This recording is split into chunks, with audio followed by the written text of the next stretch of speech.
You're listening to Jay's Analysis, integrating film, philosophy, geopolitics, literature, history, economics, intrigue, and espionage, only at jaysanalysis.com. And now, Jay's Analysis Podcast, with your host, Jay Dyer.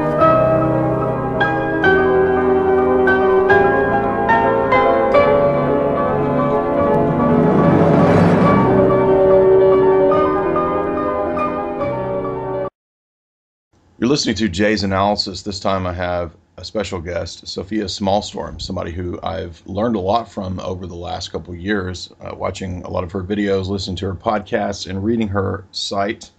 And I think that what stands out about Sophia's work is that it's very large scale. It's a meta-analysis. It's a big picture look, critical thinking applied to making connections between a lot of seemingly disparate fields. And that's something that I try to do in my analysis. And so I think that given how much I've learned from her, I'd like to have her on to get some insights and wisdom from her. So Sophia, how are you today? I'm just fine, Jay. I'm very honored to be doing a show with you because I have heard of you and listened to some of your interviews. I need to plumb your work much more.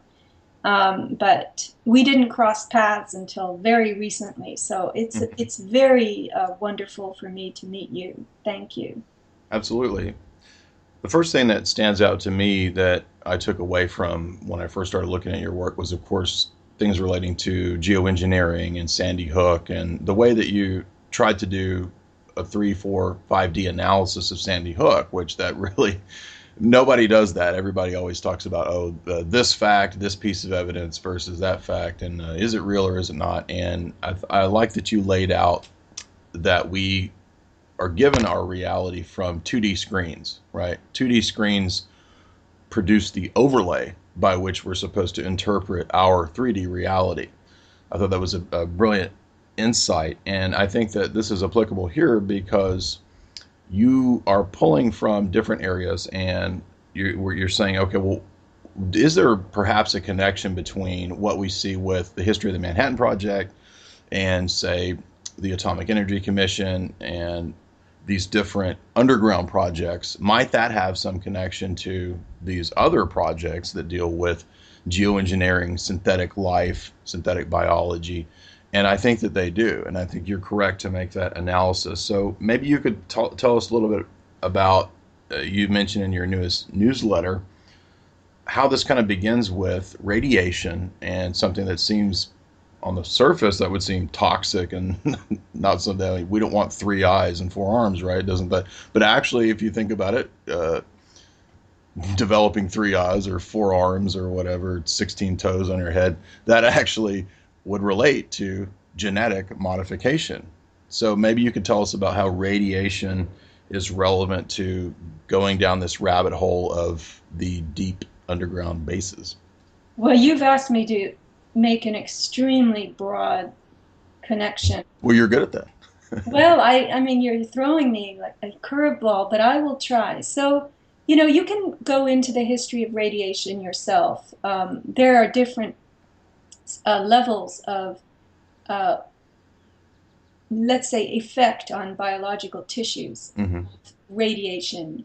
Radiation is really sort of, as far as I understand it, everything is a wave.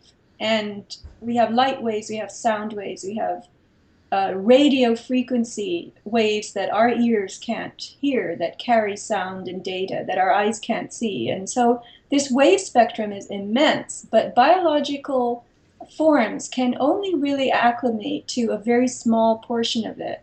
And there are agitations caused to biology by different parts of the wave spectrum. And when you talk about ionizing and non-ionizing radiation, thermal and non-thermal, those are the same names for those two things. They cause jolting to cells and they cause damage to cells. Mm-hmm. And cells, as they become damaged, will attempt to deal with the force that they're feeling, and they will mutate, they will change. break the DNA in the cell, and the cell will try to repair the DNA. And cells can only repair broken DNA like 2 or 3 times. That's it. And then the DNA strands can graft back together, and they will graft with errors, and errors are mutations, and mutations are the beginning of biological differences, Right. right?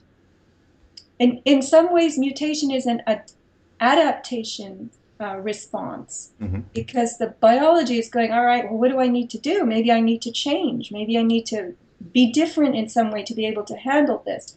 So the gross deformities that you're talking about, that you see, for instance, from the effects of depleted uranium, where it has been used in warfare, these gross deformities are, you could call them accidental. I believe personally that all of humanity is part of a giant observation program. Yes, a That, great experiment. That's what I've talked about as well. Yeah. yeah. And so, the ubiquitousness, the presence, the prevalence of many forms of radiation in our lives today doesn't look like it's going away. We have a debate about whether we should use nuclear power or not.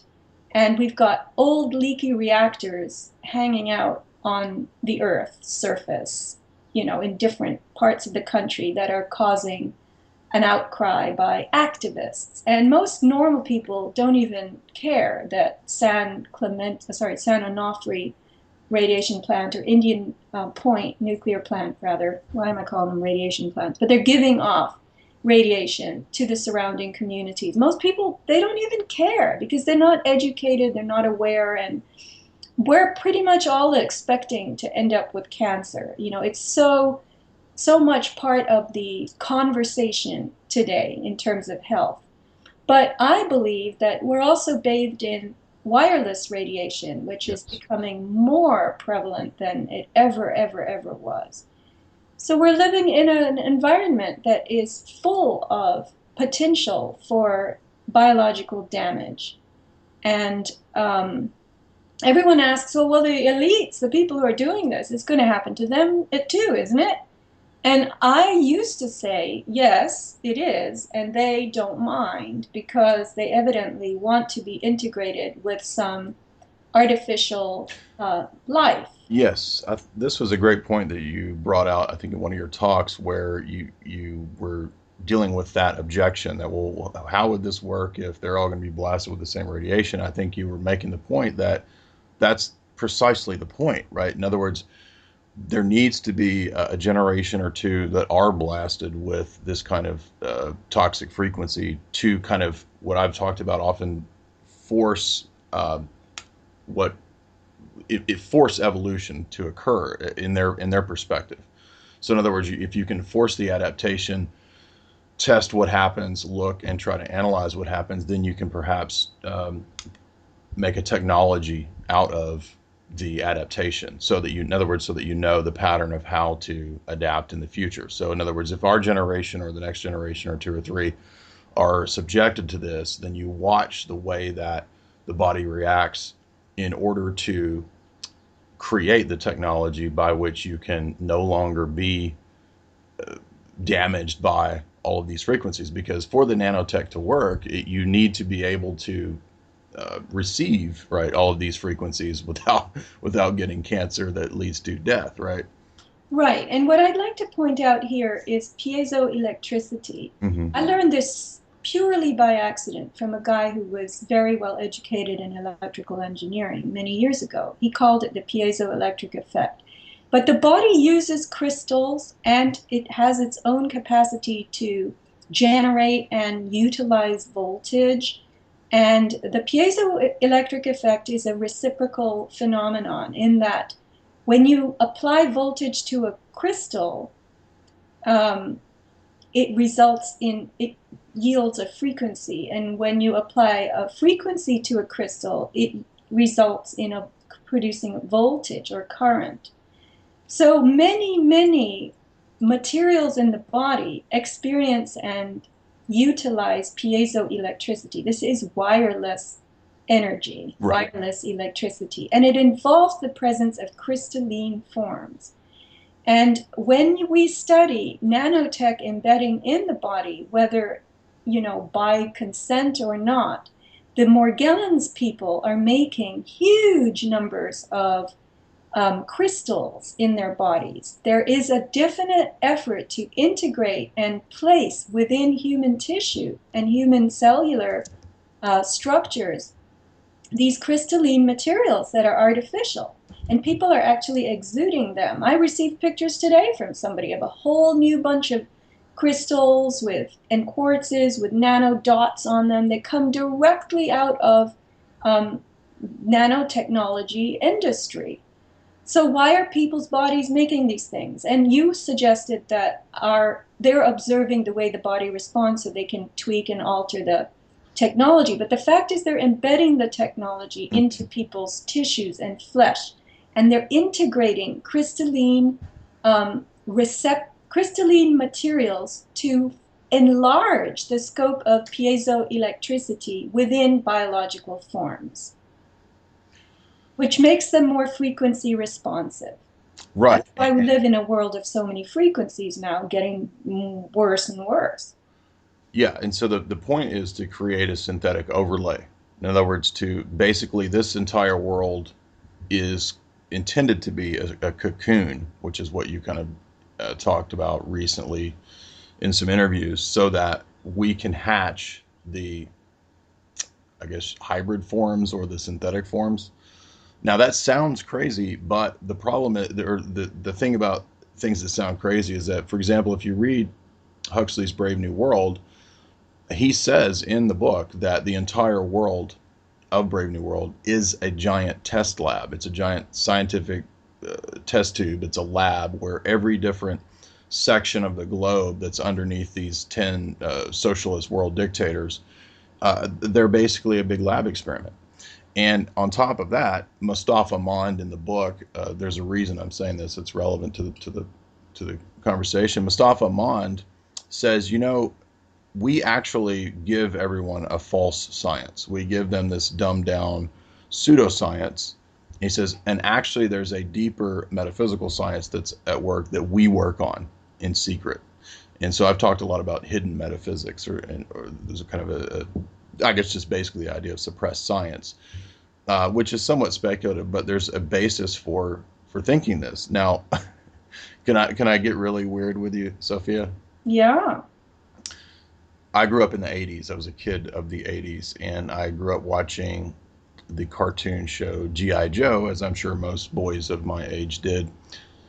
And I remember there was always these really weird throw-ins to G.I. Joe episodes, and I didn't know why, of course, until now as I'm much older, and I understand how the Pentagon works with TV shows and movies and cartoons and so forth to craft propaganda. There was actually a G.I. Joe episode back in the 80s that dealt with piezoelectric crystals. Can you believe that? Do you remember what it was about? Yeah, they've discovered the ability of the crystals to. I'm looking at a description of the episode, and it made me think about. But when you were talking about it, it made me think about this. But it gets into what you're talking about, that the Joe team and Cobra team, they discover the latent potentialities within these crystals, right? And so it ends up being this kind of, they make it into a super weapon, more or less. And that it's not directly dealing with transhumanism, although many of the G.I. Joe episodes do, because I'm a weirdo. So I actually went back and watched all 2 or 3 seasons of the 80s G.I. Joe episodes. And I'm not kidding you. They deal with pretty much all the stuff you talk about.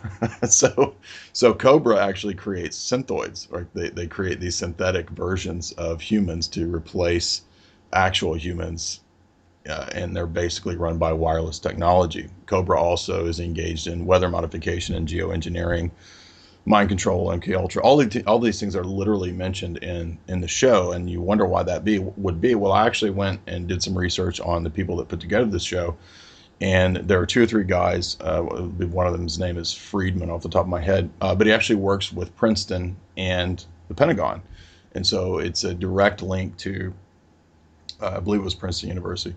a direct link to propaganda in children's cartoon shows, and this professor dealt with social engineering and psychology and sociology and so forth. But I mean, that's what I deal with a lot is the relationship between movies and cartoons and television and truth. But I try to do it in a somewhat academic way, so it's not just speculation. And you find these connections all the time that the system is uh, it's since it's full spectrum dominance, it's concerned with all areas of life. And anyway, I'm rambling, but the point is that you just made me think of this GI Joe episode when you're talking about piezoelectric crystals, and basically the idea of hidden technology, suppressed technology behind this idea, because our cells are kind of little tuning forks, to little antennas that pick up these frequencies, and we are being bathed in this, as you say.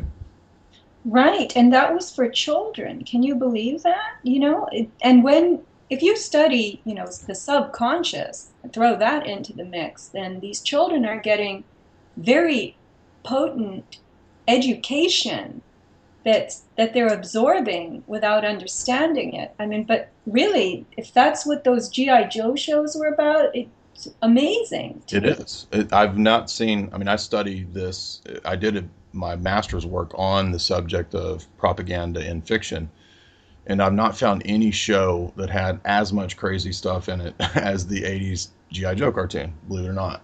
Now, I mean, I focused on other things like Ian Fleming and Bond and things like that, but when it comes to just wild, out there, transhumanist, mind control type stuff, geoengineering, HARP, that's all in GI Joe of all things. And the only thing that I could, I mean, there's a lot of different theories on revelation of the method and psychological warfare in relation to what is predictive programming, why is it there, it's conditioning, et cetera, et cetera. But I still don't have my finger on why GI Joe would have so much of it. I mean, obviously, I think GI Joe is intended to influence young boys to kind of go through this warrior programming that, I'm going to go fight for Joe, which is America, right? So Mhm. it's a recruitment. It's an early version of recruitment propaganda. But as to why it would have so much of this, things that are only now coming to light, I don't really know. But Well, anyway, again, it's tutoring on an unconscious there level. you go. There you The go. generation that will be hopefully enlisting and serving. I mean, the military is at the center of a lot of this Oh yeah. stuff, Oh yeah. you Yeah, know? especially the Navy. Yeah. Well, exactly. And I did a newsletter recently on dolphins. I've read two books on whales and dolphins in the recent months, and I am stunned at how much the Navy jumps Yes. in every time. John Lilly, for instance, was a scientist of a sort who was Yes, and he was part studying of MK Ultra. Yes. the consciousness of dolphins, the metaphysical qualities of dolphin consciousness. And the Navy was right there funding him. Yeah. They tried dolphin assassins. They tried all kinds of crazy stuff. Absolutely. Yeah, but they have their finger in every pie. They're actually making the pies. Exactly. So, we can't be surprised that G.I. Joe would be full of this more than any other show because this is the basic brain in the center of uh, this whirlpool of testing experimentation, which slowly creeps, I don't know how fast, but I'm just saying slowly creeps into modifying forever the world. Yes, And exactly. and irretrievably. I mean, you're not going to get nature back. Right now, I put a post on my blog yesterday about gene driving, and the which is a part of GMO experimentation. They now have a technology, a tool. It's an editing tool of sorts called CRISPR, CRISPR, and Hmm. it actually embeds, it recodes DNA such that if you alter just a few individuals in a wild species and you stick those individuals out there to mate and breed with the wild population, you will forever alter all members of the wild population. This is what they haven't been able to achieve because when they tinker with genes and put them in wild populations, Generally nature selects them out because nature drives out the tinkered genetics because Yes. nature is able to determine, just even from the statistics of survivability of these altered organisms, they don't have the same survivability rate. But now they've reversed that with this new tool called CRISPR. And they are looking to drive these gene changes into in every member of a wild population so they can eradicate entire species. And this is new. This is a new frontier. So quite different from the version of environmentalism that we're given in the mainstream, that they're all concerned with preserving and conserving, and actually it's the island of Dr. Moreau. I did a lengthy analysis of that book, and it's pretty amazing that back in 1895 or four, somewhere in there, H.G. Wells projected this very topic. He said through fiction, he said they will actually blend species and they will create these hybrids and GMO. And actually, at the beginning of the version of the novel that I have, there is a modern geneticist who wrote an essay introducing the book, and she said it's unreal the foresight that Wells had in terms of understanding the plasticity, she says, of the human brain and of the human body. And so, if you take the perspective of plasticity, then the mad scientist really has a formless sort of matter to work with here, right? To try to or to actually move it into any direction that you want to go, and that's ultimately alchemy. So I deal a lot with these kind of esoteric concepts, and we think that alchemy is this Renaissance or medieval discarded notion of superstition, but actually that is, I think, the governing principle at work here.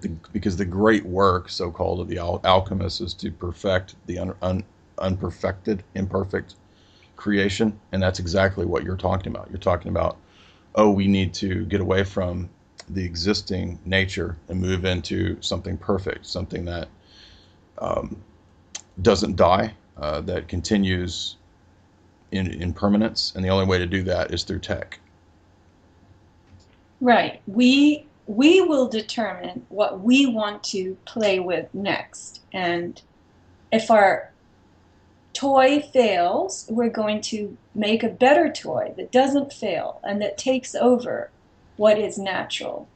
And that to me is the real battle. It's artifice and nature. And Mhm. one is in some ways much more powerful than the other because of its sheer variation and the sheer unpredictability of it. I knew a psychologist many, many years ago who taught me that the best friendships and relationships are the unpredictable ones, in that you don't know how the person is going to respond, and that person will continually surprise you with new, strengths, and your bond gets stronger, and your bond is constantly renewed in this way.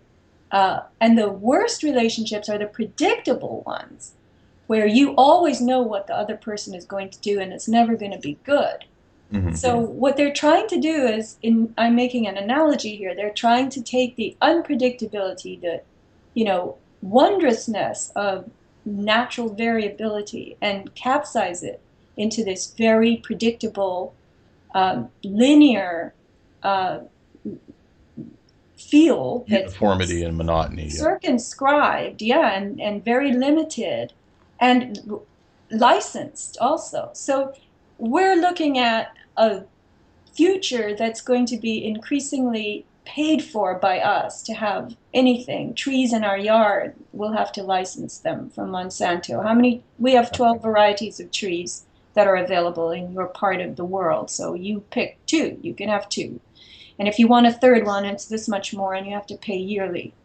But that's only the temporary phase. I think they're going to enjoy profits in and during those phases, and then they're going to get to a point where they'll all go underground because what's up here is just not going to be able to make it. Yes, it reminds me of the film that one of the first films I did a lengthy analysis of was Ridley Scott's Blade Runner. And in Blade Runner, you'll recall that the Tyrell Corporation pretty much dominates the entire that whole world of Blade Runner in LA in the dystopic future. And they create these replicants, and the replicants are indistinguishable from your average human person. And the only way to tell, but they've done this for everything, right? There's replicant snakes, and there's all sorts of different varieties of replicants. And the only way to tell is there's a tiny logo, a serial number that's printed on various replicant objects or persons or whatever you want to call them, things. And that makes me think of what you're talking about, because you're mentioning that they're serialized. And this is apparently what we see from. I watched a video on one of the large genetic companies talking about some of their latest developments, and that's what they were saying. They were saying, "Oh yeah, ha ha ha." There's kind of a joke when you get down to the microscopic level, you can actually see our logo and insignia on the. I think it was about 3D printing, like the arteries and human um, organ printing and so forth. And they were saying, yeah, we're actually you're marked with our company or whatever.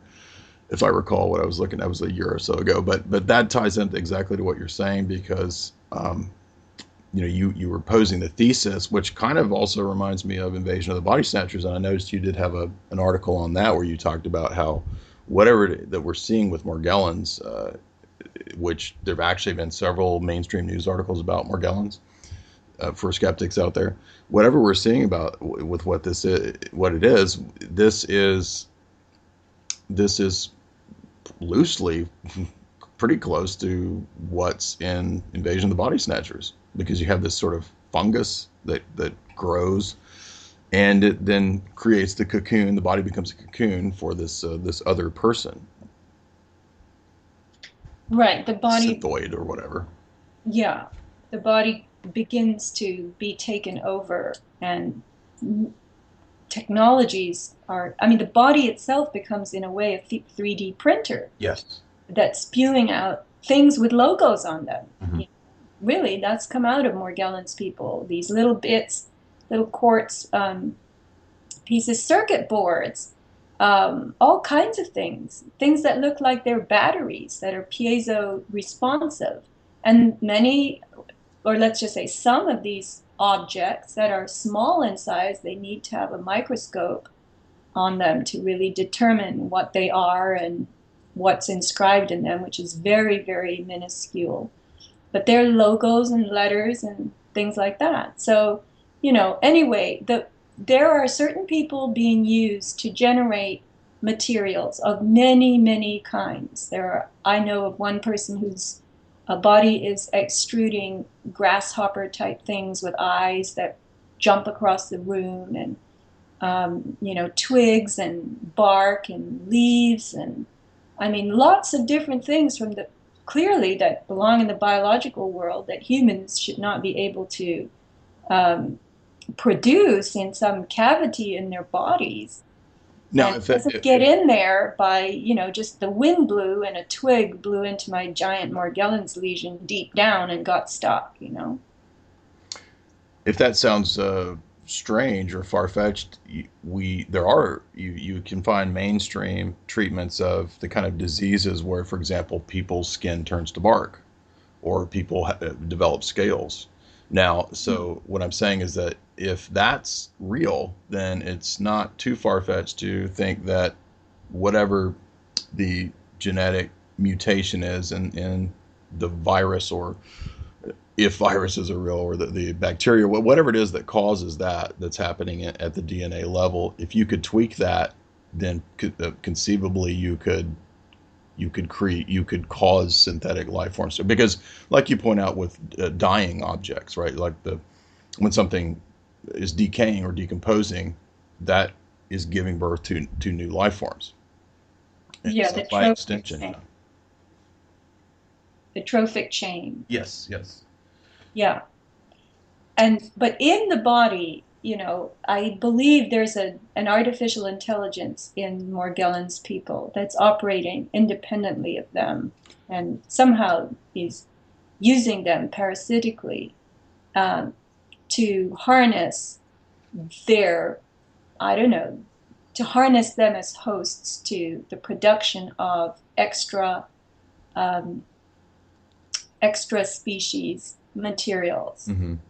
And they're able to do this, and the few people that I know who have this capability, I'm learning now, actually had opportunities uh, during which something could have been implanted in them.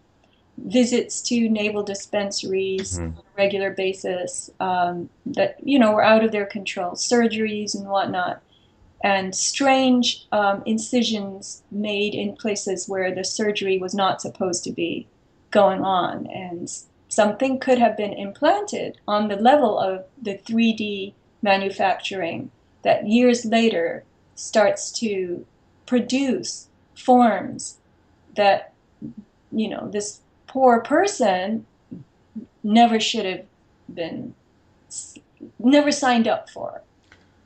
Does this relate to some of the talks that you've done about de-radiodurans? This idea that you could take this, I believe it was a bacteria, the cell of a bacteria from canned foods, and blast it with radiation, and it kind of develops, doesn't it develop like a three form or four form or something like that? And then this might be some key to enhancing adaptation or evolution, and then the idea of perhaps immortality. Does that relate to those?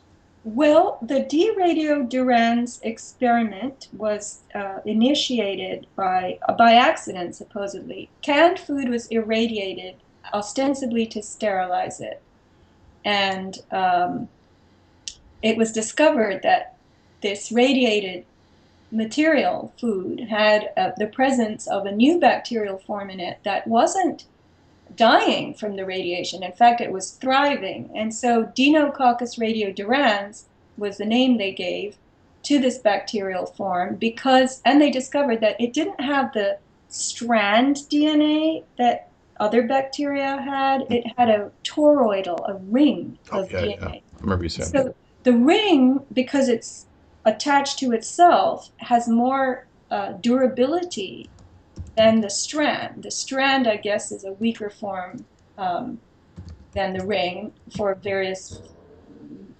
physics reasons. And so this ringed DNA bacterium didn't die. It actually liked radiation, and Hmm. it's able to gobble up radioactive waste.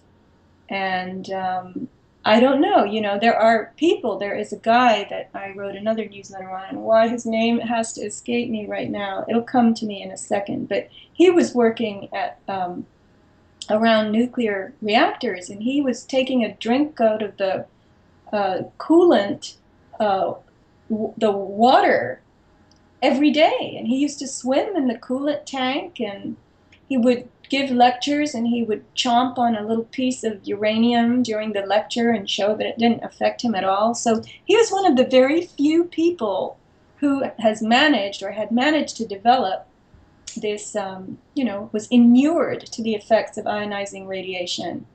And I'm thinking, well, something either was done to him or he was just one of the flukes that um, I, the name is on the tip of my tongue. If I blitzed around in my computer, I could tell you, but I'm not going to interrupt now for that.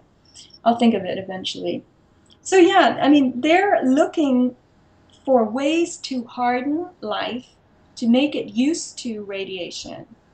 And radiation, as a form of injury to the cells, can actually provoke a healing response. I mean, many destructive forces will initially provoke a rebound from the organism. It's like if I yell at you and I'm very mean and rude to you, you're going to jump up and go, "Hey, don't talk to me like that." You're going to defend yourself, right? Hmm. So every 5 seconds or so, a cell phone in your pocket will burp, as I call it. It's just looking for a cell tower. It pulses. And that intermittent pulse is actually not good for your biology because you're receiving it all the time. But it may have the effect of provoking functionality in your biology that you then become dependent on. It's almost like you need a slap every 5 seconds just to function. This is my own pet little theory. It's Kind of not, like the smart meter too, right? yeah, the smart meter does the same thing. It pulses many, many times a day, and it is very, it'll produce the beginning symptoms are symptoms that we generally ascribe to other things like stress. You can't sleep, you're irritable, you feel jittery and, unhappy, and you have headaches, you have something called tinnitus where you hear buzzing and ringing in your ears. I mean, these are common symptoms of exposure to radio frequencies.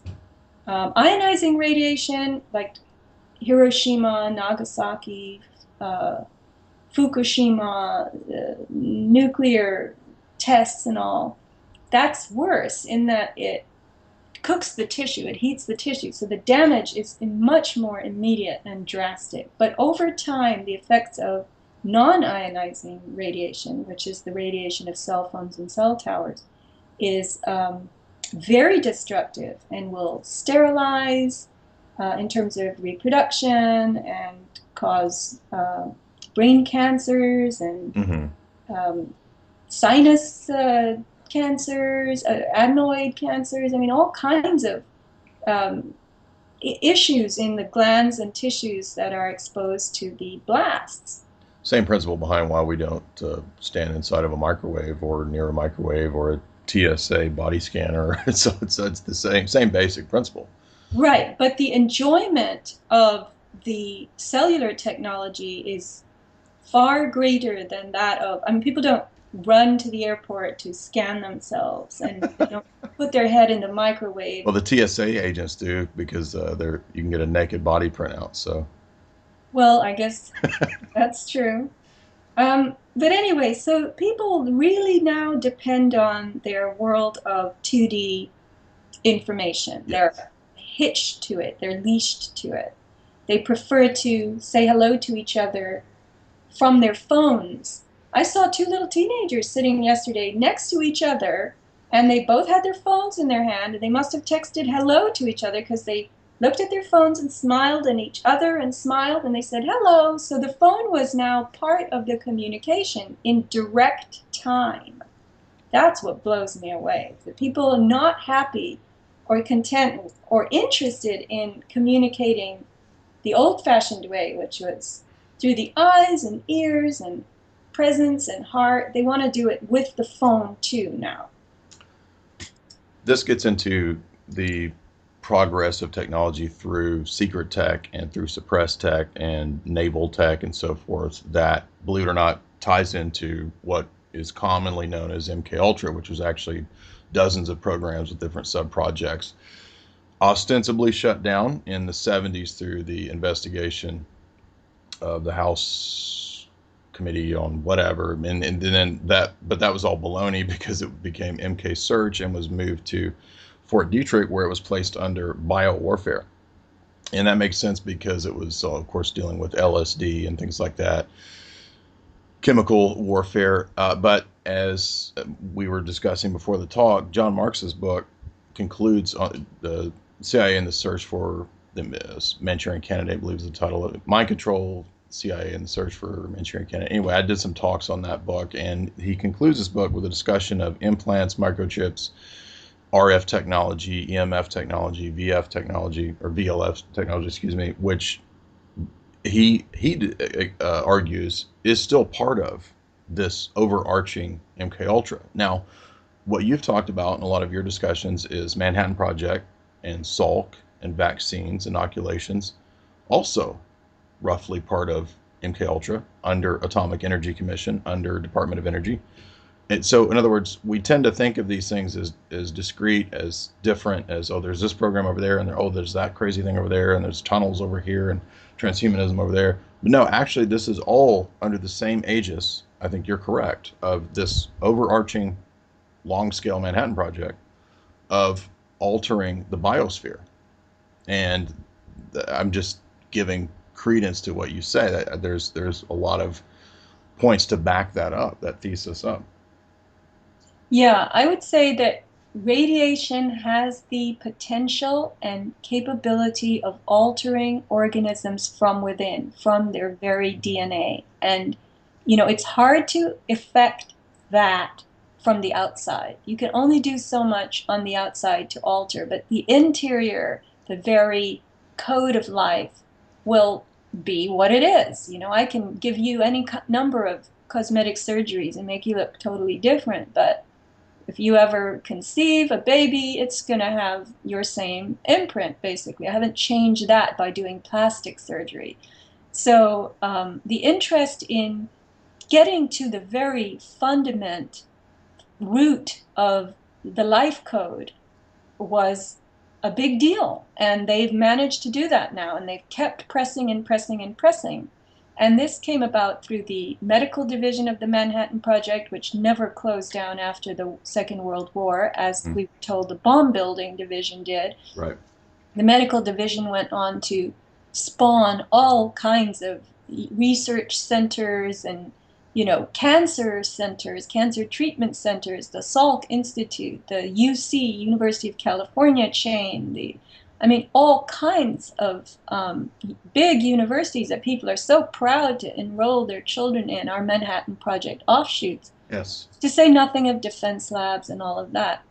I'm going to jump in here with an interruption. I'm interrupting myself. Can you believe it? But I did find the name of the individual who was giving talks. You can Google him and watch some YouTubes.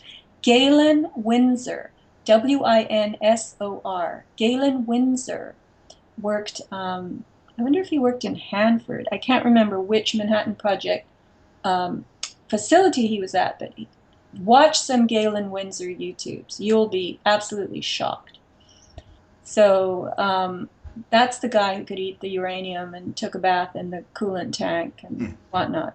So the desire to rewrite the code of life and then to have that in your control and to be able to do prescriptions, on a on your own choice and your own uh, uh, decision making basis, that's what they want.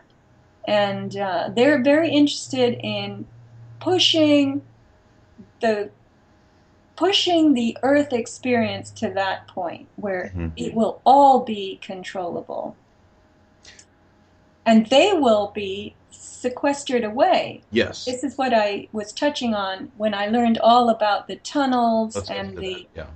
yeah, the caves, the underground system of space. There's actually space under the Earth's surface. Hmm.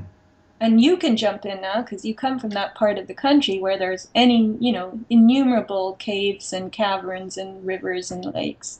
Well, this is something that's interesting that relates that you brought up this bizarre ceremony that was celebrated this last week, where European leaders that included Merkel, Francois Hollande, Italian Prime Minister, and other European bureaucrats, this 57-kilometer tunnel under the Swiss Alps being opened, and this really bizarre ceremony celebrating this new underground tunnel. Now, there's a lot of weirdness and bizarreness and disinformation, I think, in terms of alternative media when it comes to all this underground base stuff. But I think this shows that there's something to this, right? I mean, we've seen these pictures for so long of these giant drills that can drill these things that have been going on for decades. And from my research, there are dozens of these bases, many that we don't even know about. You've got, for example, the what is it, the Greenbrier Inn? I think it's this giant luxury resort that's in the Allegheny Mountains outside of West Virginia. This is a luxury resort that has a giant underground base beneath it. Okay, we all know about the Denver airport, which you've discussed. We know about Iron Mountain. We know about Cheyenne Mountain, NORAD. Places even like Area 51 have an underground base.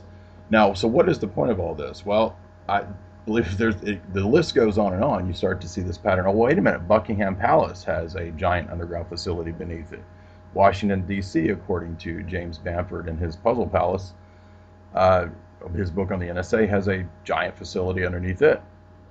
I believe it's called Crystal City or something bizarre like that. We also get from a lot of the spy fiction the idea that there are fast, what would you call it, high speed rails that link a lot of these places.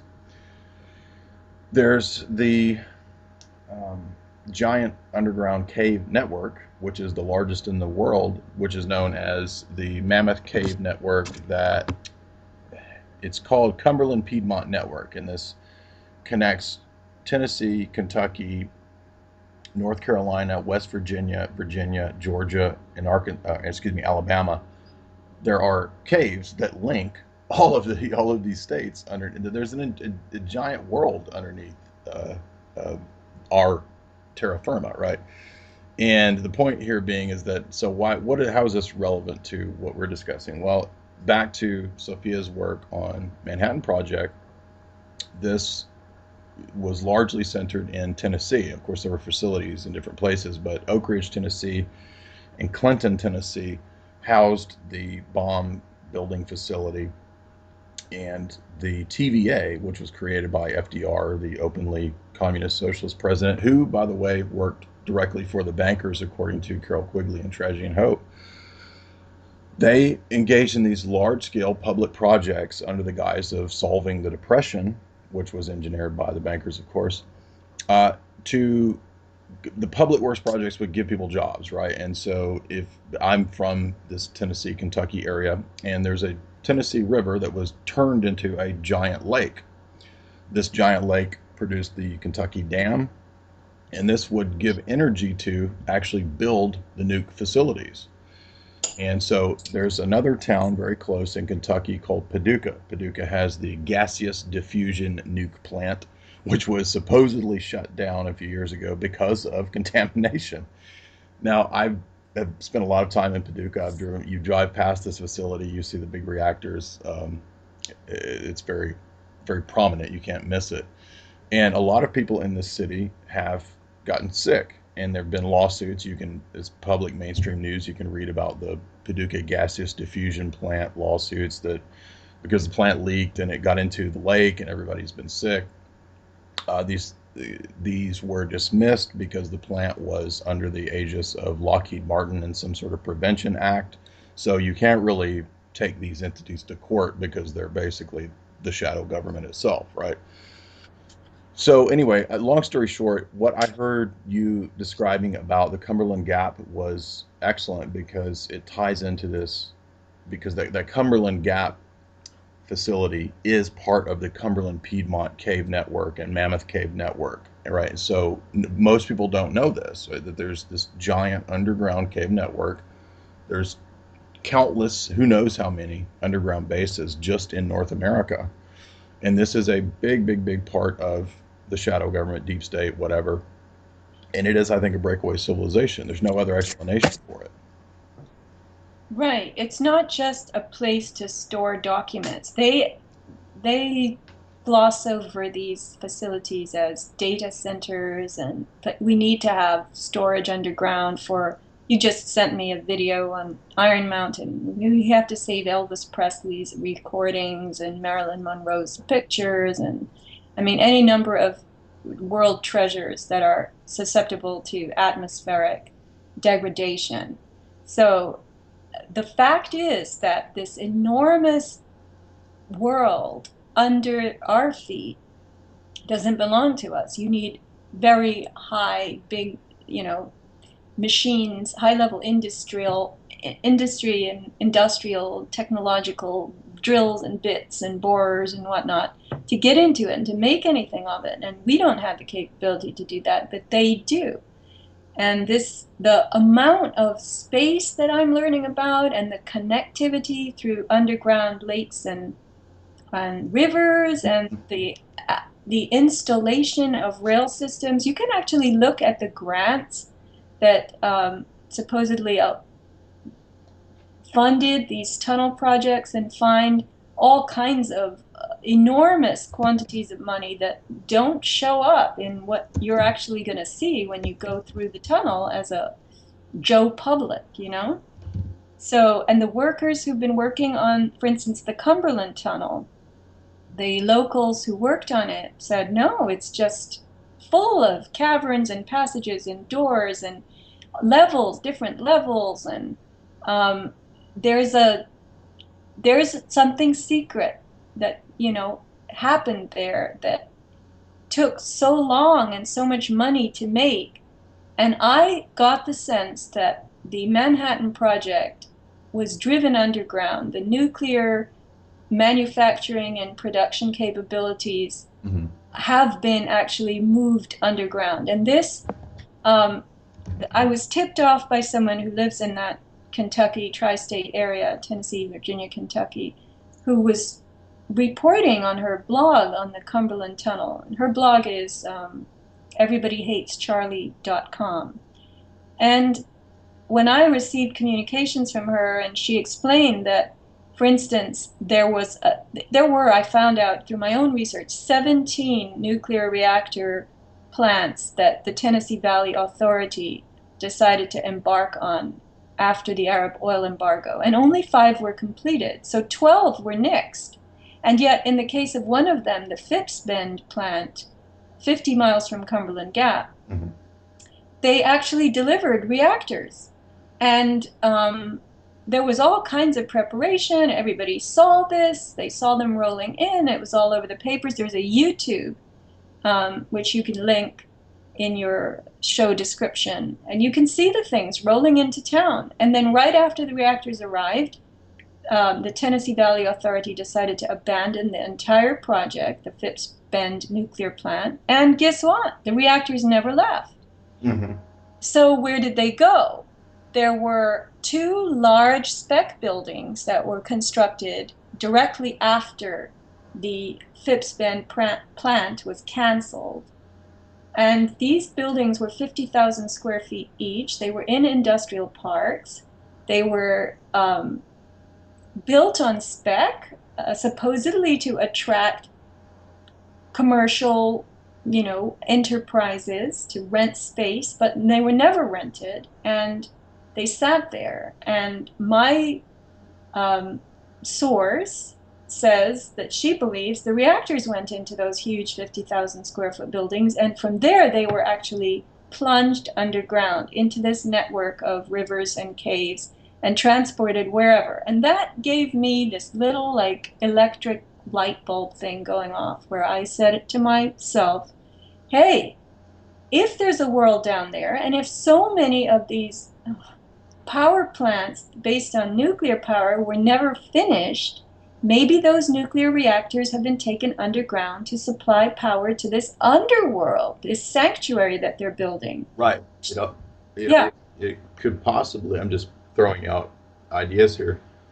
The the drilling itself could require immense heat, and so there's actually a RAND Corporation document from 1972 called the Very High Speed Transit System, and this is by Robert M. Salter, and I'll link it. And what he proposes is that the he says we need jet piercing flame jet drills, uh, lasers, or perhaps electron beams and acoustic transducers as possible ways to drill at a more intense and more speedy in a more speedy fashion.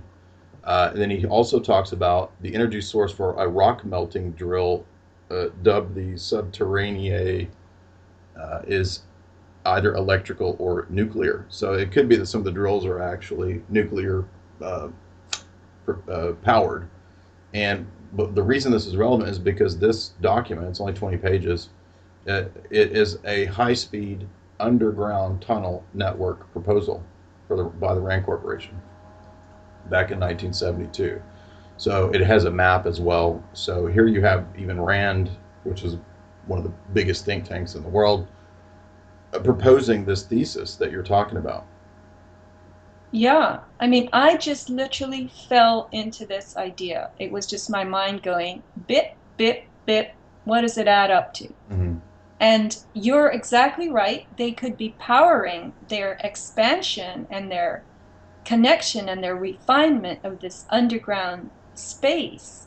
I mean, this could be the meaning of the This is the real space program, right? Exactly. Exactly. Yeah, I was going to mention that because this is a breakaway civilization. I think this is the most rational thesis in regard to this topic. I spoke last year at the Secret Space Program conference, and my presentation didn't really deal with aliens or anything like that. I was just dealing with film analysis and how the weaponization of space and the concept of breakaway civilization is littered throughout films. And I think what's a far more reasonable thesis, which you're talking about, Sophia, is the notion of an underground, because space doesn't have to be outer space; it just means space, right? Just Right. 3D space. Well, there's a lot of 3D space underneath mountains and underneath cities and towns.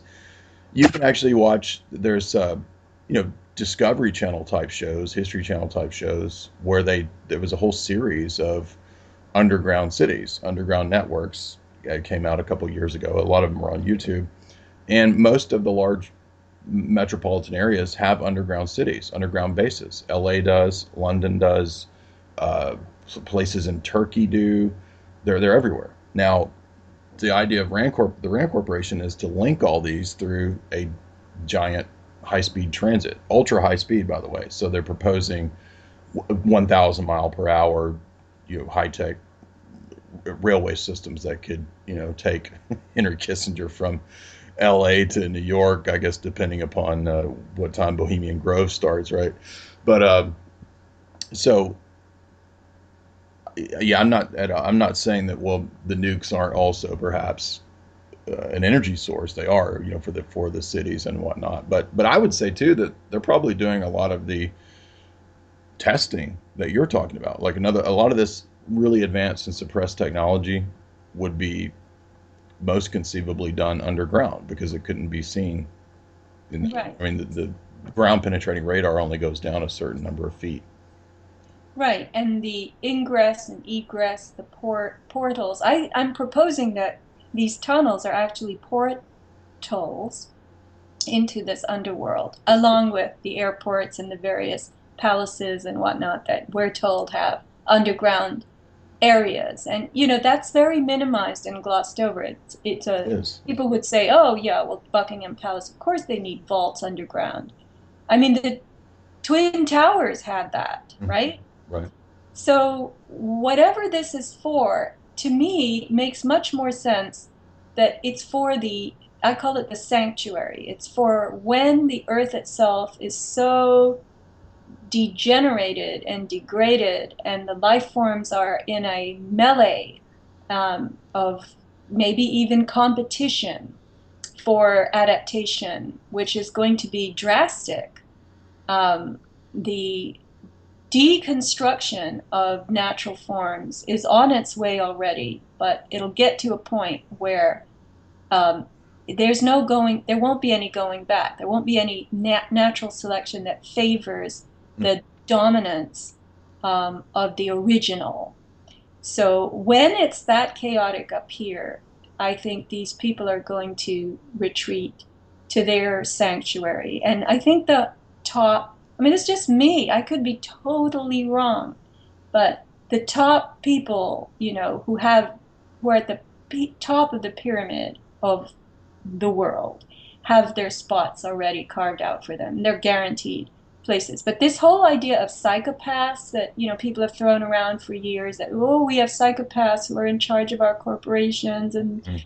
there are these terrible people that don't mind doing terrible things to us. I think that psychopath phenomenon is better explained by people who are willing to do what they're asked to do or told to do so that they too get a spot down there. Mm. Yeah, that's a great point. And there was a weird. It's not a very good movie. Roland Emmerich. It's not that great, but this is a theme in a lot of films. This idea of Project Noah or Noah's Ark or whatever you want to call it, where you're going to have a breakaway civilization, and as you pointed out, that's not the final goal. The underground place. The idea is to wipe away the population that's existing, the lab rat test tube population, and then reemerge or use them, as you said, in some sort of cocoon type scenario. But let me ask you this: what do you think is the connection between the underground tunnels and bases, and I guess Hades? I think you mentioned in a recent interview, and the weird ceremonies that seem to accompany this, like we saw last week at the Alps, and then the weird architecture and symbology at the Denver airport. And I would presume this exists in other places. Well, obviously everybody knows about Washington D.C. being laid out in a big Masonic Rosicrucian symbology, and Washington D.C. has underground bases and facilities as well. Well, London is laid out in a Rosicrucian alchemical way by Christopher Wren, I think designed it. And by the way, the Bank of England has a giant facility underneath it where, as I understand, according to Quigley, the gold reserves under the Bank of England can be flooded. So if there was ever an uprising, the gold can be flooded. Now, of course, gold's not what this is all ultimately about, but about a new world order in the true sense, right? New world order is not just global government; it's a synthetic world order. yeah, yeah, absolutely. So, you asked me what the significance is of the ceremonies and the different kinds of themes, I guess, is one way to put it, that are incorporated into the decor that marks um, these places like Denver Airport and this tunnel that had everything to do with CERN. CERN, by the way, I found out just recently, stands for European Council for Nuclear Research. Hey! There you go. Yeah. Um, so I think that, again, I'm not one of these people, so I don't really know how um, it's like a religion. It is. In fact, there was a CERN performance, oddly enough, a few years ago, and you can watch the clip on YouTube where all these people are doing this weird ritual dance, and they're all wearing literal squares and compasses on their robes. Right. So, somebody like Sage of Quay, who I've interviewed with a few times, he speaks of sigils and how they've been converted into given meanings and significance now that has to do with this dark lore. Right. And there is, as you mentioned earlier, there's a metaphysical component here that has to do with uber dimensions to the dimension three that we're most familiar with. Yes. And I did an interview of a guy, it's a very early interview on my podcast page about the sky.com/podcasts. And Jim Nichols, he had been studying the metadimensionality of phenomena that have occurred in our history. And he made me understand that when they, for instance, when they break the atom or they bomb a place or they start a war and they shed blood, when they violate the natural order in a really, powerful way, Mm-hmm. they're actually popping the dimension. They're popping the third dimension. They're breaking it. Gotcha. Okay. And so they're allowing for the infusion or entry of other extra dimensionality into this Darker energy to dimension. come. Right. Yeah. So, maybe when they do their ceremonies and they enlist all these people in wearing prison garb and stripping to their bras and underwear, I mean, I don't even know what that's all about, but you can, as a media analyst, you can speculate. That's how that was the performance in this most recent Gotthard tunnel in Mm-hmm. Switzerland. Well, in the ritual magic or ceremonial esoteric sense, the idea is that a ritual is you're basically charging with the ether or the psychosphere or whatever you want to call the next dimension up.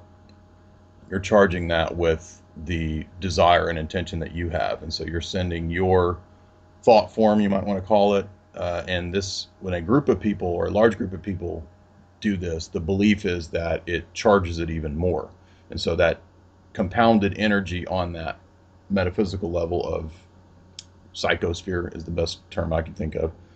you are then kind of emailing that out, sending that out uh, to ritually charge what your intention is. And so if the intention is to grant this power, right? It's the same idea as it is actually closely related to the mass media, because that's what the mass media does, is that they sap everyone's attention, which is time and energy and focus, on their synthetic overlay propaganda that they give you. And so it's the same idea in principle with ritual as a whole, is that it's all about tapping into an energy source that, even though it's not visible into the naked eye, it's still believed to be real. And so it's a transference of power and energy, right, to create focus and attention purposefully, to give what you're doing power. Right. Absolutely. That was very well put. And they are, in a sense, amplifying their intention by sending it into what you call the psychosphere, by having many people participate in the enactment of a ceremony that surrounds that intention. And then broadcasting it out as well. Yeah. So anyway, this aspect of darkness, the symbols and decorations of darkness, masonry and devilry and whatnot, that seem to be stuck and employed throughout their designs. Mm-hmm. They obviously aspire to being like, you know, they're Luciferian, satanic, I'm told, and this is the decor of that world. These are the themes, these are the symbols and drawings, and this is the art. This is the visual art of that world, which has The interior design. yeah, the interior design and exterior, the architecture of that world, Mm-hmm. the visible architecture, the decorations placed on the what's the word for like the crown and the stuff that kings and queens wore. There's Regalia. regalia, right? So it all fits, and this is where they want to be and how they want to be, and they probably attire themselves like this in their sanctuary and have all their rituals. And it's not a surprise to me. I found out, kind of as an aside, that Gap Cave, which used to be open to visitors, part of the Cumberland um, area, Mm-hmm. is now pretty much closed to visitors, but it was the site of a lot of Masonic satanic rituals Mm-hmm. in when it was more accessible. And now it may be the same. There may be, by special permission and special entry, Masonic rituals going on in there too. So this is part of their language. This is part of their expression. And it fits completely to me that they would love to go underground, where you know, our metaphoric hell and Hades, Mm-hmm.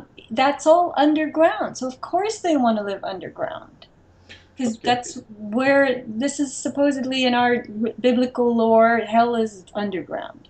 Well, we've mentioned. There's two things I want to talk about. I want to get into that Cumberland Gap, because you write pretty extensively about this here in your piece. First question I want to ask you, though, is that I think it's interesting that the Cold War, as I've argued in many articles, was largely a kind of a dialectical facade to focus the public's attention elsewhere on this threat of the external enemy and all this boogeyman. Meanwhile, the military industrial complex, shadow government, deep state complex was busy building all of this architecture that you're talking about. And that, just like it was the same with the internet and the tech grid as well, right? Well, we need all of this spying and surveillance because of the commies, they're everywhere. And now it's transitioned into, oh, it's the war on terror. The terrorists are everywhere. We got to have all this surveillance. The NSA exists because of the Cold War. But all of that was about this, I think, and about, I mean, this, like you mentioned, the black budget, right? The black budget money is not uh, for NASA. It's not for it's for this stuff. This is also the same group that gave you the internet, right? DARPA, ARPANET. It's the same military industrial academic complex that's busy working in at this stuff.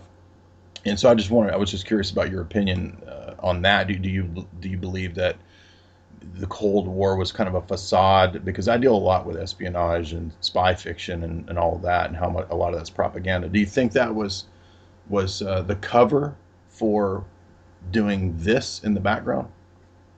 Well, of course. I mean, it makes complete sense that they would invent these fictional enemies and then pump us through their entertainment and their fake news and their, um, you know, fiction, even novels about spies and whatnot, and threats of war, and indoctrinate us in into fearing people that we really had no reason to fear, while they busied themselves like beavers, or rodents, and built this world underground they're preparing for themselves, by the way, you know? Right. And I think that the technologies of spying are really part of their biometrics and biotech and bio pushing the biological envelope. They have to understand the predilections and tendencies and behaviors of all organisms, including the human society. And now they've gotten everybody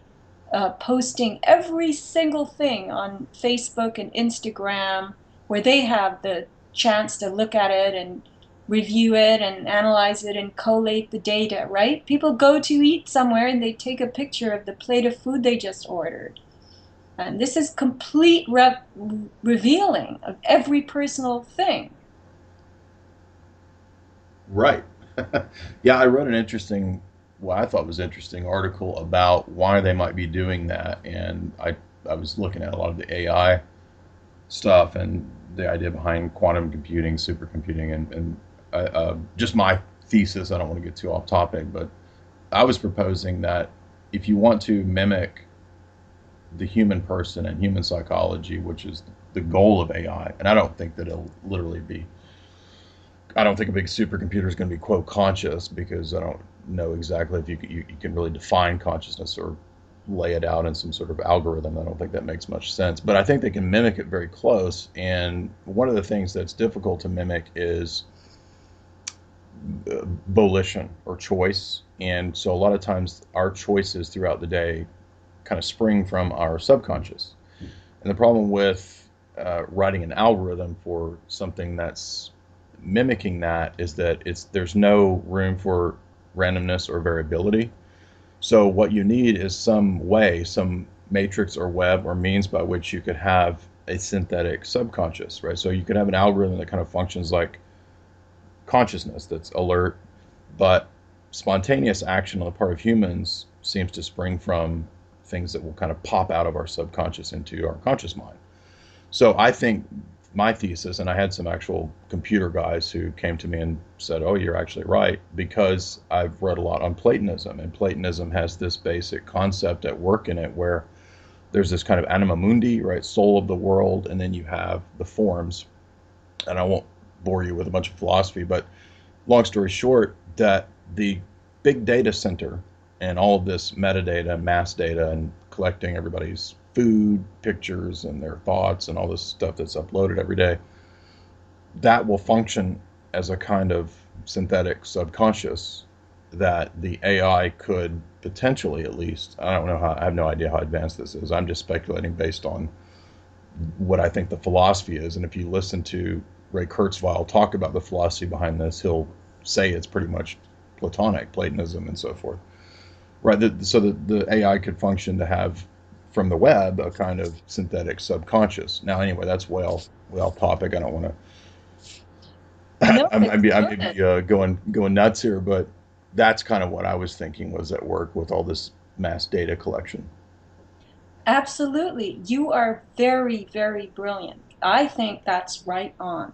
And that is the storehouse from which they're going to try to design what I mentioned earlier, the unpredictability. Yes, exactly. Right? So the unpredictability is something that constantly renews itself. That's what unpredictable means. And anytime you have the same response, I mean, there is a need to standardize as much as possible. Um, life in order to equip it with more controllability, but in order to make it seem like life, so as not to totally fool us all, they have to make it style it as though it were a life. And you're exactly right in the way that you just explained this. It's amazing. Well, that's in. There's a guy, Douglas Hofstadter, has a couple books. He's one of these big AI guys, and he's written about that very topic roughly. I don't think he's saying exactly the same thing, but he points out that that's one of the problems for AI is that unpredictability and at least the seeming free choice or volition. And oddly enough, this was pretty much. I wrote that article a couple of years ago, and I'm not saying that the people who wrote the movie saw my article. I don't believe that at all. I'm just saying that it was in a movie, independent science fiction film that came out that was really popular last year called Ex Machina, where that was the literal plot of the movie. The AI needed a subconscious from which to have free will, quote unquote, and they used Facebook. Facebook and Google functioned as the inner world, the deep subconscious of the robot girl. I don't remember what her name was, but and then of course she ends up being this, you know, anti-human. She's hell bent on basically destroying everybody. Uh, System, and that's what I think ultimately all the AI is for. And this does tie into the underground base stuff because, well, so what are all the underground bases for? Oh, they're data facilities. There are big hard drives where we're storing our data. Yeah, right. As if that's all that. Why does it have to be underground? Right. I mean, uh, there's more going on here. So anyway, what do you think about? Tell us about the. You've done a lot. I've been through the Cumberland Gap area. I didn't go to this actual facility. I may try to go take some pictures or whatever, but other people have that you pointed out. So tell us. You wrote a good bit about Cumberland Gap and the Pine Gap, or excuse me, the underground facility there. What do you get about this? Well, are you talking about the Duffield mine nearby or the Cumberland tunnel? I was thinking of the Cumberland Tunnel, but we can talk about the mine as well. Well, let's jump to the mine. Okay. So you mentioned that the entire network of caves, which you said was the biggest in the world, and I take your word for it since I haven't studied caves possibly as long as you have. Well, that's what they claim, and that could just be a selling point for tour. Like, I have a Well, sure. brochure and it says Mammoth Cave, largest in the world. Okay. That's all under those states, including Alabama. And I wanted to point out again, this has to do with making war materials called ordnance. You know, saltpeter, which is potassium nitrate, is a mineral concoction that lines walls and in caves, and it's also in soil. You have limestone, which is a sedimentary rock that's mainly calcium carbonate. But when you start using these minerals, they actually use them in the manufacturing of gunpowder. So the Confederate Army was pulling out mineral sediments to make its ordnance in the Civil War. And so the caves of the South have been very important for military purposes. Yes. And the um, we are now finding in our little, I call it mineral lessons, that heavy water, it's called deuterium oxide. It's the form of hydrogen in heavy water has extra neutrons alongside the proton in the nucleus. So it's not radioactive, but these are isotopes of hydrogen, deuterium, tritium, and they're used in nuclear weaponry, nuclear bombs, nuclear reactors. So that's why you need all that hydroelectric power. You need heavy water, you need limestone, you need basically the stuff that produces fertilizer in weapons making. So lithium is a very important element. It's a metal, it's a very lightweight metal, and it doesn't occur by itself in nature. It's always these volatile elements like fluoride and lithium, they always seek other elements to bond with because they're looking for more stability in their natural world or natural form. So lithium is a very important product used in nuclear power, nuclear reactors. There Hmm. are isotopes of lithium that are used in the coolants. Lithium deuteride is the fusion fuel in thermonuclear weapons. Lithium fluoride is a coolant for molten salt nuclear reactors. Then you have lithium 7 hydroxide. These forms of lithium are very important to the military. So it was crucial back in the early days of radiation exploration. It was crucial for America to build its own um, super weapons program, and it needed its own nitrate plants. It needed its own refineries. It needed uranium refineries. It needed lithium production facilities. So Duffield, Virginia was where this little teeny town, 100 people, 25 households, Duffield, Virginia was chosen as the site of the biggest limestone mine in the country. And limestone is used to extract lithium from what's called spodumene ore. So they put the United States nitrate plant. There was a big discussion in World War I where we have to have nitriaries. We have to make our own nitrates. We can't import from Chile any longer. So they put this big nitrate plant in Sheffield, Alabama, which is part of that state network, the network of states that has the underground linkages through the caves, right? Hmm. So all of this ties together. And granted, I'm making a very simplistic effort to connect dots here. But Duffield, Virginia is this community of very few people that was graced with the world's biggest limestone plant, limestone mine, and lithium plant. Hmm. Foot Mineral was the company that came in 1953. And who was Foot Mineral's biggest customer? Atomic Energy Commission. Wow.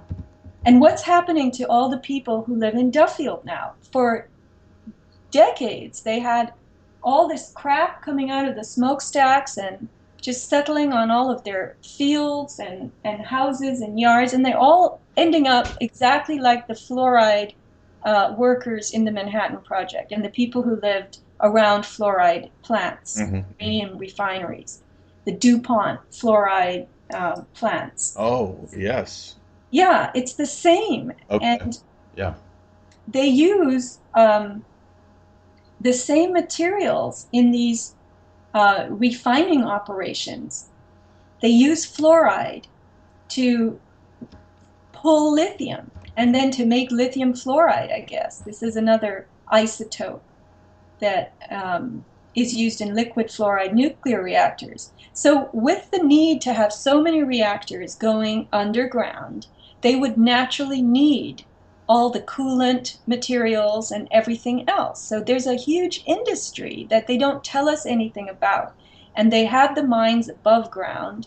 Well, the mine facility is above ground, but the actual mine is underground. Hmm. So this Foot Mineral plant remained in Duffield until the 1990s. It wasn't always called Foot Mineral, but it closed down, I think, in 98. And at that point, America decided it would return to importing um, nitrates from Chile because it had just gotten too expensive to extract them from ore in America itself. So anyway, that mine has now become something called, now we all know about Iron Mountain, right? Hmm. So this mine at Duffield has been taken over and it's now owned by a company called Secure Mountain LLC. It's actually called Secure Mountain. And its website says, positioned for today, prepared for tomorrow. And you can go to the Secure Mountain website, just Google it, and you'll see how they brag about the hardened facility that they have that's impervious to physical and electronic penetration, Hmm. even to disruption or destruction from electromagnetic pulses, and that anything you put there is going to be safe forever. It's 55 degrees, stable temperature, geothermally cooled. It's got millions of gallons of naturally chilled and constantly refreshed water. It's a subterranean space that has environmental sustainability. I mean, they have to know something about what's going to transpire above the ground.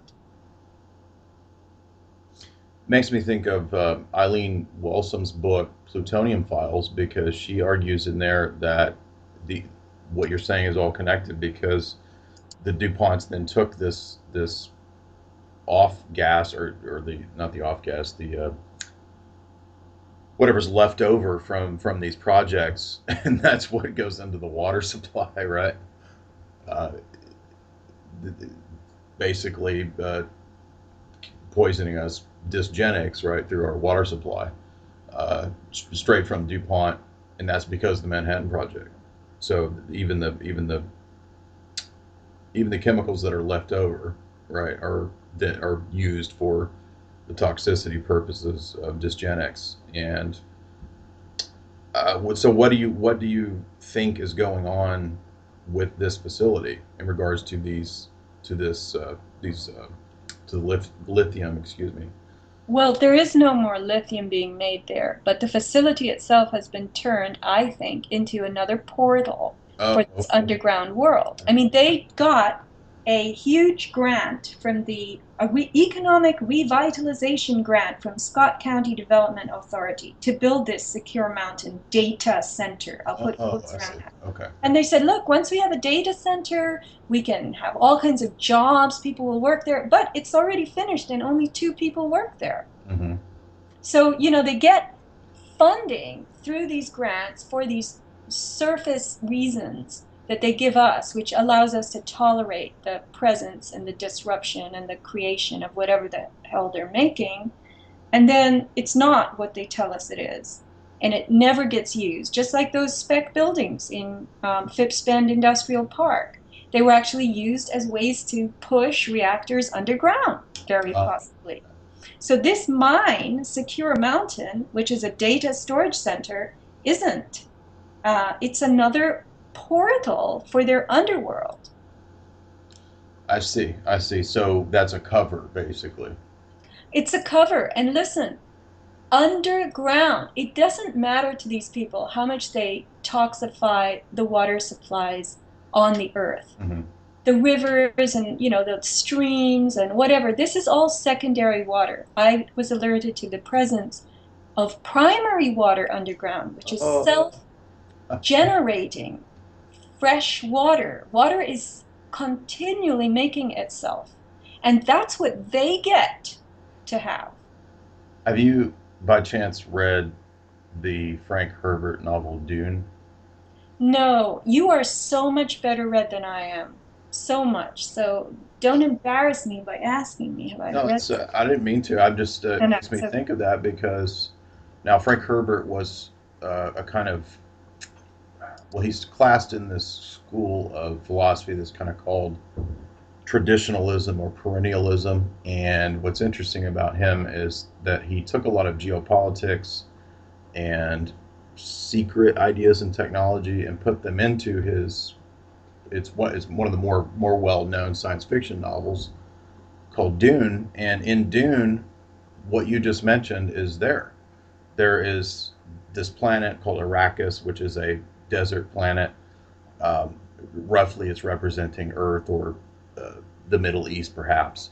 Anyway, but what's funny is that there's this group of people who know all these secrets about underground bases, tunnels, and water. And the water underneath Dune is special, and it's also intimately connected with this special. I guess it's a kind of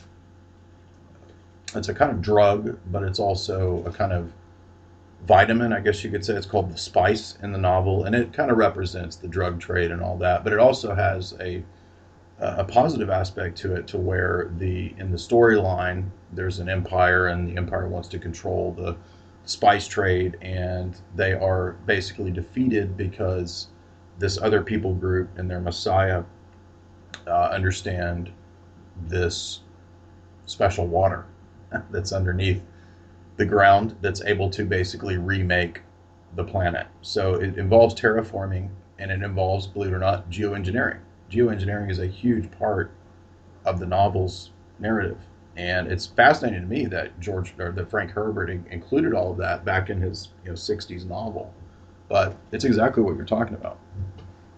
Well, Jay, I think a lot of these authors, remember, the publishing industry is powerful. It's a big industry. And these authors were tipped off. They were allowed to get Yes. certain kinds of information, and then they were given the opportunity to write fictional stories. Yes. And that creates a new kind of folklore. Our folklore has been replaced with movies and books. Exactly. And we're not telling stories of Rumpelstiltskin and, the Alibaba and the 40 Thieves anymore. We're going to a new kind of folklore, and we're creating it constantly. And it's this kind of thing. And it just as fairy tales awed little children at some point, in time, this stuff puts us in a state of awe. And that awe, I believe, creates the basis for embracing this when it actually happens. Yes, I think you're right. So terraforming, that is a big part of that novel, and that's essentially what you're getting at. But it's kind of a dark terraforming where it's going to be synthetic life forms, right? Right. I think, I wrote a couple of newsletters and did a couple of radio shows on, again, I'm not well versed in any of this, but as I learn about it, I can't help opening my mouth and commenting a little bit. But the idea of using cryonics to Mm-hmm. preserve bodies and then eventually waking them up again through technology and um, getting them back to life, and I think that that could be a possibility for the underground sanctuary, that they'll actually, once they get admitted down there, they'll have the right, or they'll be signed up to be returned through some kind of bizarre, highly evolved technologies to a immortal form, thanks to the presence of nanotech that will help them to self-sustain. And they might even be regressed back in the spectrum of their own life development to an age that they chose. They get to choose and they get to stay at, like it could be whatever, 40, 30, 35, 50, whatever they choose. And it is kind of remarkable that some of these people are just carrying on as long. Look at the Queen of England, Kissinger, Mm-hmm. a couple of the Rothschilds are really old. I mean, there are some really old people. And I'm wondering what's keeping them alive. Why are they being kept alive as long as possible and shown to us, And then maybe at some point they'll be frozen and returned by these kinds of science that we don't know very much about, that are all nanoscience. Mm-hmm. So So, that's really where it's at, is the nano and the biogenetic elements is really the crucial aspect of all this. right. I mean, I was listening to an interview with Nancy Banks. I've interviewed her once Mm-hmm. myself, and she has been studying water. And she says that 99% of the cell, she's not the only one who says this, is composed of water. Yet science studies 1% of the cell that isn't made of water, but that's constantly dependent on and interacting with this thing called structured water. Um, and scientists tell us this is how the cell works.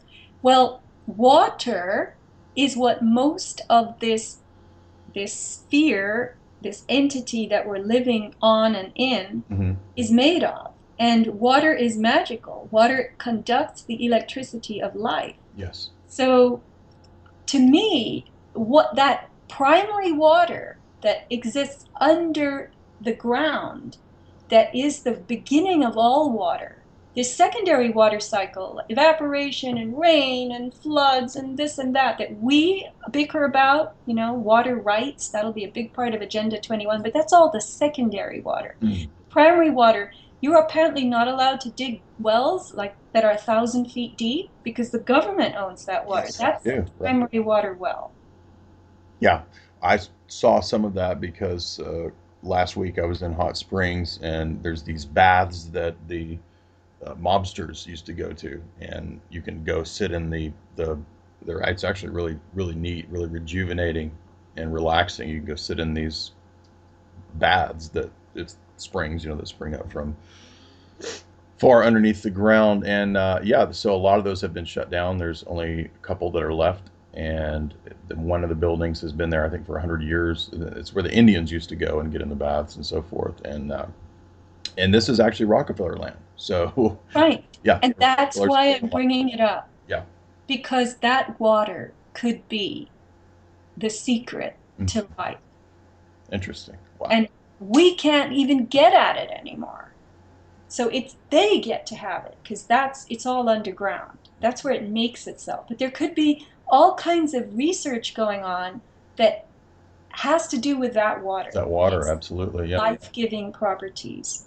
Yeah, when you go this is again Rockefeller land. This is Tyson Chicken. This is Walmart land. All part of the same cartel.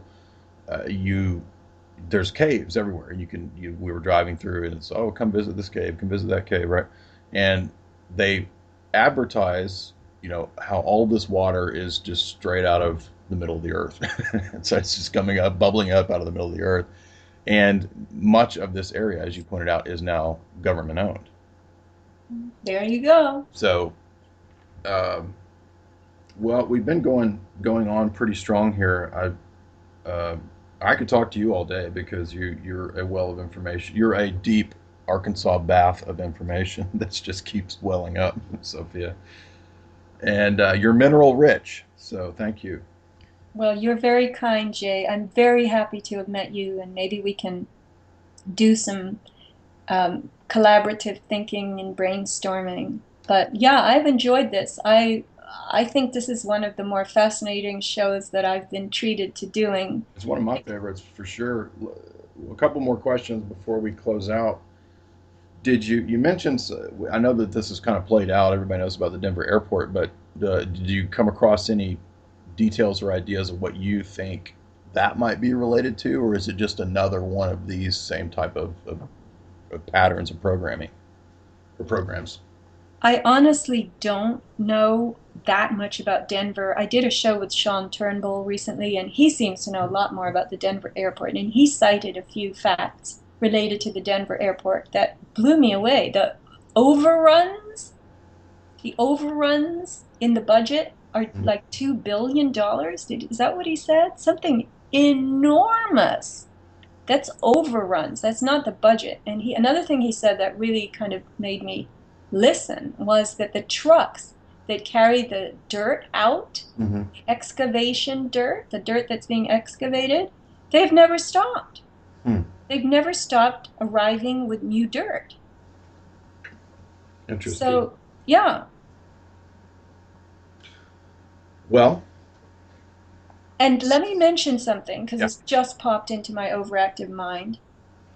Remember 9/11, Hmm. and we were told vaults were under the towers and they had gold in them and this and that.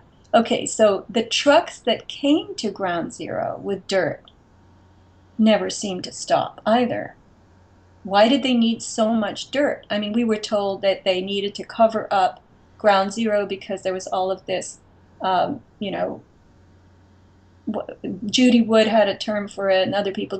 There was nuclear waste potentially. There was all the uh, minuscule particulate that was coming up. There were all kinds of chemicals. They need to bury everything.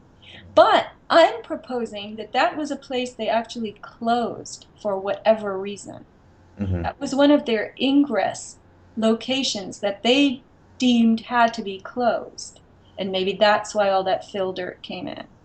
Hmm.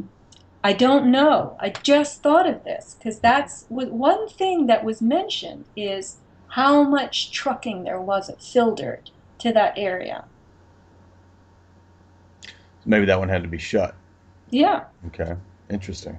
And that it could have been shut because Manhattan is very it's this skinny island that's this tip of Manhattan. There could have been reasons in terms of geophysics that that one had to be closed off. But again, I don't know that it was closed. I'm just hypothesizing. Right, right. Oh, that reminds me. So when on my way into California, as we were leaving, passing out of Texas and into Mexico and Arizona, there is a bizarre, or excuse me, Arizona then to Mexico. I just get flipped around in my head, but there were all these fans. Now everybody, I'm sure, has seen the giant fans that are supposed to be for energy. And I haven't looked. I was actually intending on Googling and trying to figure out which of these cities, like Palm Springs, and then all the way back to El Paso, are they supposed to be powered by these giant fans? But what I'm wondering is, when you're passing out of El Paso, you're driving through hours of desert. There's no cities, but there's giant fans everywhere. Are you speaking of actual fans or the wind turbines? I was joking because I called them fans. I was saying that I made a dumb joke that Texas actually provides giant fans to keep you cool when you're driving through the desert. It was a stupid joke, but yeah, the wind turbines is what I'm talking about. So, Yeah. but what are these powering, right? Because I mean, I guess conceivably they could run the energy maybe back hundreds of miles to El Paso or something. I don't know, but are these cities also supposed to be on nuclear energy? Why would you need these giant turbines? I don't think it's just because of, oh well, these are green, right? These are eco-friendly. There's the giant turbines. Are these related to underground facilities? I'm just thinking out loud. Well, no, it's worth thinking about. But I always thought that that was just an alternative to other kinds of power and wind power, like solar. Of course, now with chemtrails, you're having a diminishment of sunlight, so the solar trade is going to suffer. But wind is, especially in the desert where you get winds blowing because there isn't that much holding them back, open spaces. You get wind on ocean, you get wind on the desert. So they're using the wind turbines to harness the power of natural Sure. wind. But I didn't know and hadn't thought about them powering anything other than, It's weird because it's out in the middle of nowhere, though. I assume. right, but that's where there is the most wind because it's not blocked. Hmm. So Well, it's, it seems like you would have a loss of the power if you're sending it 100 miles back to El Paso, but maybe not. Maybe I don't understand the mechanical process of how it works or whatever. But I don't know. I mean, this is out there in that area of desert where you go a few hours north and you're finding uh, Roswell. Not is it Roswell or I always get mixed up where Roswell and Area 51 are. I don't know. oh, I see what you're saying. You're saying that because they're in the middle of nowhere, they could be actually powering something that's underneath them. It's That, just a thought I had. Yeah, right. yeah, no, that's very Now, possible. Good thinking. when you pull into this area, the Palm Springs area, you see hundreds of them. These giant turbines, hundreds of them everywhere, and they're all gathered around the mountain here. I don't know if there's an underground base in this mountain, but I wouldn't be surprised. But anyway, it was just a thought. I mean, I know California's a progressive state, supposedly, and of course they want to go to all the eco-friendly supposed means of energy. So that could just be the way that Palm Springs gets their energy, but I don't know. Right. And remember that there's always the presence of the creation of dialectic. Yeah, They'll put this thing here and this thing over there, and then there will be factions of people that support one and the other, and they clash, and then they'll propose a solution. So many times I think they have these innovations just to create a dialectic in order to push for some kind of hybrid of the two or some other solution. So our world is full of that. We're constantly being treated to proposals that could end up being good or bad, and where we choose to be on a team, supporting or not supporting. hmm Then we have, ballots and we have new industries and we get more grants and more funding and more fake money is borrowed that puts us more into debt and the world goes on. The game goes on. yeah. Looking at the Palm Springs website for the city, and it says they have 4,000 of these turbines. Yeah. That's Well, that could also represent money that they yeah. Sometimes those bid are for. exactly ways to stash money into boondoggles. Exactly. Yeah. All right. Well, the site is About the Sky. Yes, that's my main site that I've left pretty static because it was a chemtrail site for many years. And then I just really add to the 2 pages, Small Storm blog Hmm. and the podcast page where I put up my own podcast that I've done of people like you interviewing. So let's also call attention. Oh, a quick way to get to my blog page is just to type sophiasmallstorm.com. That's SOFIA, not SOPH. And then I also have my online store, Avatar Products, where I've shared now for the last few years. It was primarily a DVD store in the old days, Hmm. but now it's much more into body remediation. I've done really well with magnesium cream and iodine. Those are my best sellers, and they really have quite uh, wonderful effects on the body if you start trying them. And I have, other things that I've discovered. Cell phone shielding cases. I have actually designed those. Ways to mitigate this exposure, constant exposure to wireless radiation. So I urge people to take a look there. That's kind of what supports me, sales of things from that little store. Okay. And it's my pleasure to keep adding uh, new discoveries that have made a difference in my life. So, Okay. Excellent.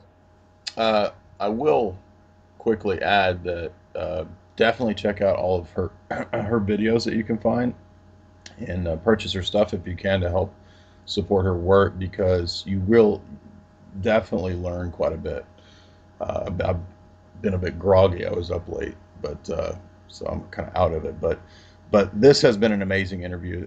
Easily one of my favorites. Sophia is brilliant, and you will learn from her. So definitely check out her work. I'll also, since this second hour will be for subscribers, I'll also include the website information and your product information in the first hour too. So, Sophia, I want to thank you very much, and we learned a lot. One last point I would add is that just Googling real quick here, a lot of people, I can't verify these sources, but a lot of people also are saying that there are underground tunnels and bases beneath the San Bernardino Mountains here as well. And I remember LA has a whole bunch of tunnels under it as well.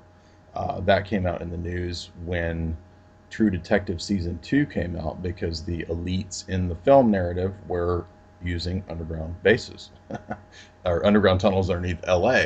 So probably all connected to the facilities that may or may not exist under the San Bernardino Mountains, as well as Mount Shasta. That's also California. Can't forget that one. But thank you, Sophia. You let me ramble a lot. That was very sweet of you. oh no, I learned so much from you. I mean, this is just beginning. I heard you on Red Ice, and I need to delve into your material a lot more. Um, much of this conspiracy world, alternative research world is just based on whim. I mean, it's literally what I stumble into. Yeah, me too. And we can listen to anything at any time. And it almost, I hate to say this, but it's almost like, well, what am I in the mood for today? Exactly. Yeah, I do that too. And I don't equate this to entertainment, but there's a kind of morbid fascination that accompanies expanding your mind Sure. and ingesting all of this really like horrible stuff that's part of our reality. This is not a departure from our reality into a world of entertainment as Hollywood has framed it. Hmm. But nonetheless, we don't have bosses in this world of inspection and examination and adventure. We do what falls into our laps. And I'm just happy to say that some of the things that have seemed to fall into my lap have actually been new awakenings that almost are, you could say, there's a guided process here. Yeah, it comes at the right time. Absolutely. I believe that. So this show, Jay, that you did with me has expanded my understanding of the couple of things I've done shows on in just the last week, and this newsletter that I put out. And by the way, the newsletter, I just want to tell people quickly, it is by subscription. It's another way of supporting me. It's a minimum donation of $50 a year, and there is a newsletter tab on my website, aboutthesky.com, and you can read some other issues. I put 2 or 3 up for every year, but if you want to subscribe, you just have to send me an email and say, I want to subscribe to the newsletter, and then send a money order payment, and you're on the list, and you'll get one every month by snail mail. And it's where the newsletter is where I just literally collate and collect what I've a new information on a new rabbit hole that I just fell into. When are you going to have a book? This is great stuff, and you write well as well. You were in the publishing. I think you said you were in publishing at one time too, right? Yes, but I don't know. I mean, who reads books? Maybe I'll do an ebook out of the newsletter someday. Nerds like me, we read books. I know. I do too. I'm reading books every night before I go to sleep. There's a tower of books, and I read a little bit from this one, a little bit from that one, which is a terrible habit. I should get into the habit of reading a book and finishing it, But anyway, we try to make these books last. I should read one of yours, Jay. I'm very much looking forward to getting into your mind more. So it has been great for me, and thank you very, very much for your invitation. Absolutely. Likewise. And so check out About the Sky, and we will hopefully have Sophia back for more discussions in the future. So thank you again, and I want you to have a good day. You too.